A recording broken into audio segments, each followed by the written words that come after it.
Spain's defense has looked almost impossible to break. But finals are not always broken by beautiful football. Sometimes they are broken by one ugly bounce. A corner gets half cleared. A header drops instead of leaving the box. Rodri turns toward his own goal. Spain's center backs stop facing the game and start chasing it. That is the one place Spain's perfect structure stops looking perfect. Because when the ball is in front of them, Spain control everything.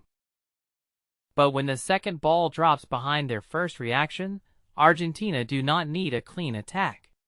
They only need the chaos to last 1 second longer than Spain can handle. So here's the question. What if Spain don't lose this final because Argentina outplay them? What if they lose it because one dead ball refuses to die?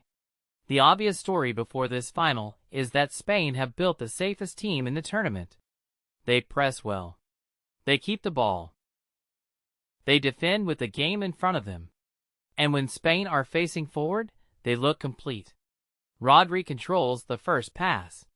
The center backs hold the line. The fullbacks step aggressively.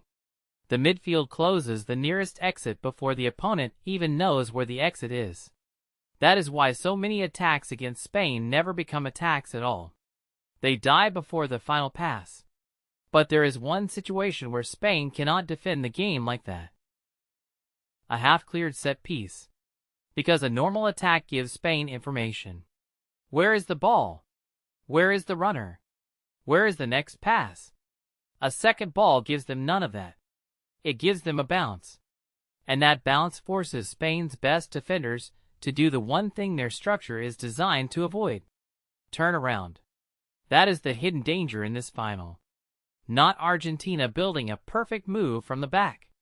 Not Messi dribbling through 5 players. Not Spain being opened up for 20 straight minutes. The danger is much uglier. A corner comes in.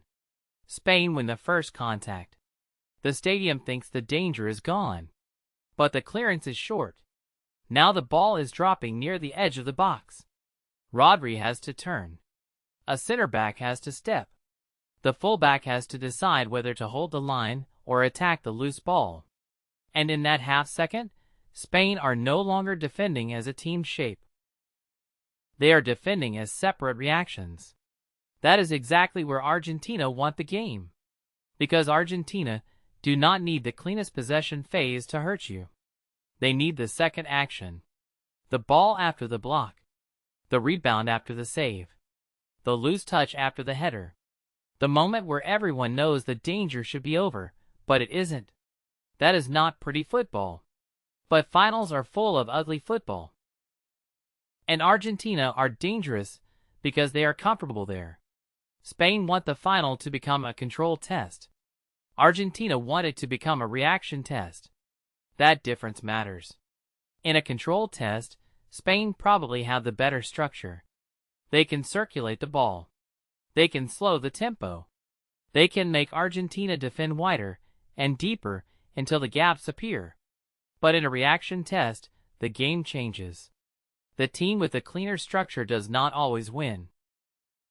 The team that reads the loose ball first wins. That is why 1 second ball can matter more than 10 minutes of possession.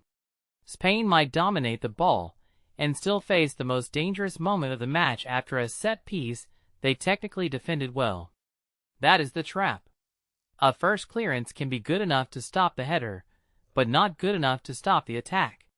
And once the second ball stays alive, Spain's entire defensive picture changes. Their back line cannot hold a clean offside line because the ball is not settled. Their midfield cannot press in rhythm because the ball is bouncing. Rodri cannot control the tempo because there is no tempo to control. And the goalkeeper has to prepare for the worst type of shot in a final. Not the perfect shot. The deflected one. The one through bodies.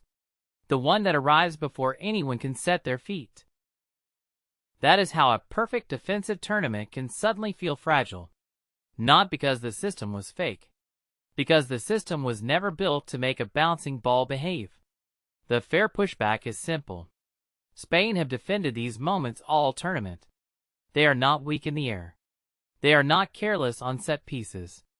They are not a team that panics every time the ball enters the box. That is all true. But a final is not about finding a weakness that appears 10 times.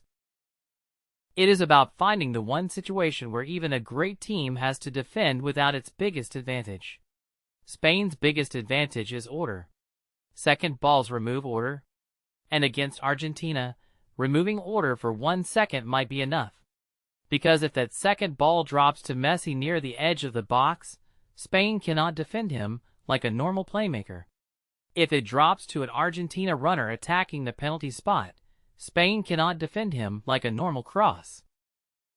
If it drops into a crowd of bodies, Spain cannot defend it like a normal shot. They have to survive the scramble. And that is the one version of the final Spain do not want. A clean final favors Spain's rhythm. A messy final favors Argentina's instincts. So the moment to watch is not the corner itself. It is the clearance after the corner. Does it leave the box completely? Does Rodri collect it facing forward? Does Spain step out together? Or does the ball hang for 1 extra second in the worst possible area? Because if it does, the final can change before Spain's possession game even gets a chance to restart. That is the brutal consequence. Spain can defend 90% of the action perfectly, and still lose the one action that refuses to end. One bounce. One short clearance. One body in the way. One shot through traffic. And suddenly the cleanest defensive team in the tournament is not controlling the final. It is chasing chaos inside its own box. Lab verdict. Spain's defense is elite when the match is structure. But Argentina do not need to destroy that structure for 90 minutes. They only need one dead ball to stay alive long enough for Spain's perfect shape to become a scramble. So here's the question for the comments. Can Spain keep the final clean for 90 minutes? Or does one ugly bounce give Argentina the World Cup? Subscribe for one match, one hidden tactical reason, and one brutal consequence.